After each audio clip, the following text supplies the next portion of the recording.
Einstein once said, we must make things as simple as possible, but not simpler. And you have been compared to Einstein when it comes to the nervous system. Well, let's be a little bit careful here, because when developing the polyvagal theory, there's a difference between creating and discovering.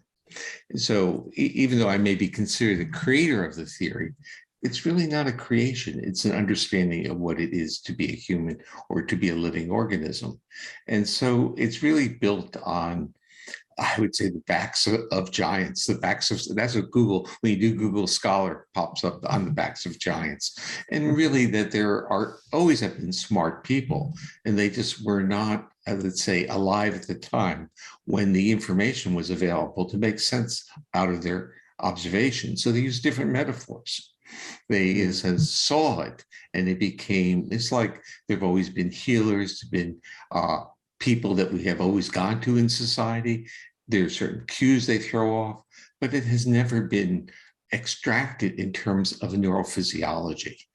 But when you can extract that neurophysiology, you see the program in front of you, and you see the deficits, and now you can start dealing with a strategic way of intervening. So the other part of this is in retrospect. So let me kind of put this in a little perspective.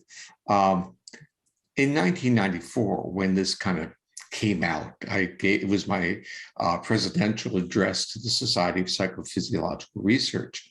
And in my own mind, and it's still in my own mind, I saw this as derivative. I didn't see it as paradigm shifting.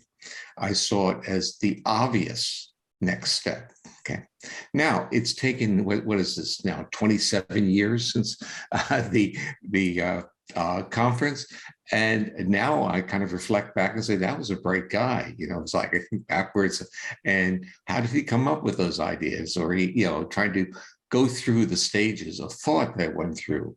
And what I realized, the difference between who I am or who I was and my colleagues, was that I was reaching across disciplines. I was unencumbered, unshackled by my own discipline. And I basically searched all disciplines and became conversant in the language of many applied areas, including many of the sub-disciplines of medicine, because I was seeking an understanding from people who observed the organism, meaning the human, in different settings. I was trying to figure out, like, why did a baby have clinical bradycardia and stop breathing and their hearts get too slow?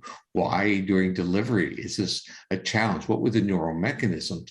Could it be monitored? And could you intervene before it would be lethal? So these were, in a sense, practical questions that I really thought I was on the verge of creating a language to understand. The metaphor that I would rather give you, which is actually the easy one, is a Rubik's Cube.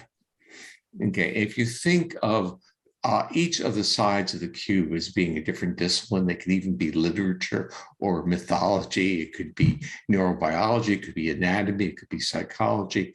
Basically, there are different surfaces that we have a language for, but there are core principles that are embedded in all those surfaces. And polyvagal theory is like, in my mind, visualize a person trying to solve a Rubik's Cube. I'm turning these things around, and I could see things. Now, I saw things that obviously other people didn't see, but it wasn't like it was, to me, startling. It just made sense. Yeah.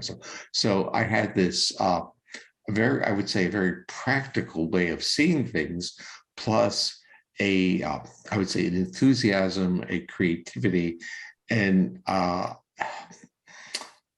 real need to discover. It wasn't like, oh, I can't do something different.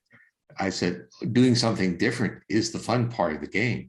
Learning something and not confirming other people, but pushing the envelope, going further, basically learning. And I started to realize that that was the motivation. The motivation was a deep motivation to understand the human experience.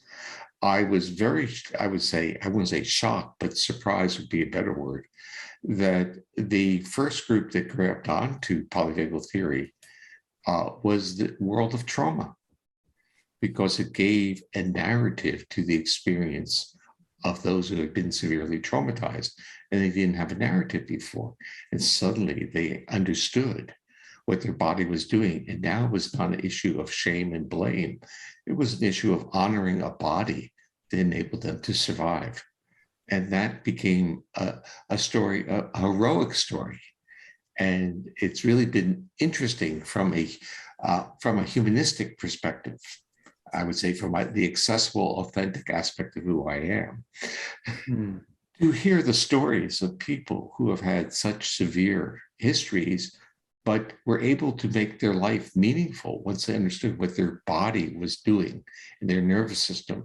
They were no longer angry anymore, no longer disappointed, and they could put it back together again.